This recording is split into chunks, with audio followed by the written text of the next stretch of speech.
Alright, today I'm just going to talk about something. It's been kind of discussed a lot on End Ladder recently, with some new players coming in, or I don't know.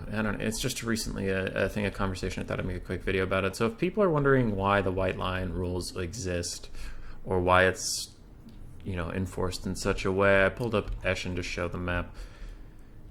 So the reason white line rules exist is because, in my opinion, maybe the people who made the fruit rules, Satsuma and Disney, and them had a different intent, but we are trying to simulate, this is a battle simulator trying to simulate a tactical battle of some kind.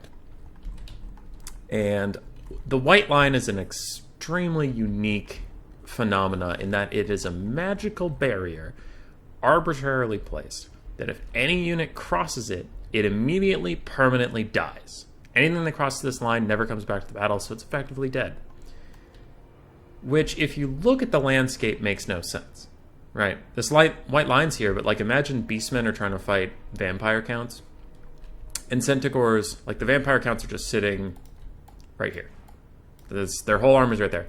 If Centaurs come in from here, hit them, get scared, and run this way, theoretically, in the real world, they would just run until over here-ish, and then get unscared, come back, and flank yet again. Or trying to set up a flank in general, if the vampire counts in that exact scenario are set up here, this is their line. It hits both white lines. Well, the Beastmen obviously wouldn't have to sprint into their front line. If they wanted a flank, they could just walk all the way out here and come in through the back. But because of this weird magic barrier with no physical obstacles at all, you can't do that. And that makes it, dumb. That makes you play in a dumb way. It makes you do really stupid things, like charging. When you have more units, instead of getting a proper surround or using flanking tactics, you just run straight into a front line that's waiting to kill you. That's a dumb thing, but you're forced to do it by the game. So the rules are there to kind of make you, if you deploy in such a way that there is space between you and the white line, like you're supposed to, there's also time for units to flee and come back when they are needed. Or the idea of chasing them is you chase them so far away from their command structure that they lose track of their army. That's kind of what it's simulating. They would not be able to come back and regroup. They would probably, I can't draw out there, but let's say this is the white line. They would probably head back towards wherever their resupply base is or camp, because in this situation, usually an army will have a camp they leave behind to go do the battle. They won't carry, their food and supplies with them into the battle. It'll be behind them. So probably go reconnoiter at the point, and they won't come back for the effective battle, right? Okay. So that's why that's happening. Now, why did I pick Eshin to make this example? Because there's a perfectly legal case that some people might complain about, where you can put your cannon up against this little burned out church or this clock tower.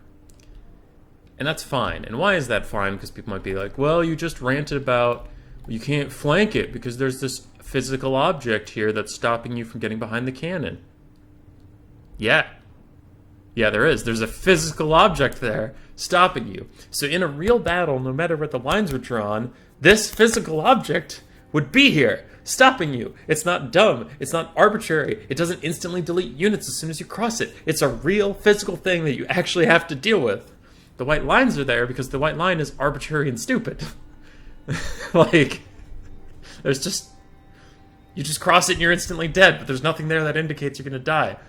So, anyway, that's why the rules exist about white lines, is because it is a limitation of this being a video game, but in the interest of most people having fun, usually there are rules about deploying right next to it. So if you're ever trying to, and this isn't an official rule thing, this is just my opinion on it. If you're trying to deploy in a corner for the sake of abusing the white line, don't, because then it just gets risky and annoying, and then there's going to be moderator tickets, there's going to be referee rule breaks and stuff, and if it's on a stream, people don't want to watch that shit. They don't want to, they don't want rule breaks. Nobody watches this shit for rule breaks. People watch it because they want to have fun, they want to see cool armies, they want to see cool tactics, they want to see good micro, that kind of thing. So don't corner camp, don't abuse the white line. And if you think to yourself, I'm a little close to the white line, move away. Just don't. For my sake, if you're in one of my tournaments, if you think you're close to the white line, move away from it, or ask me before the battle starts. God, I hate rule breaks. Please don't do it.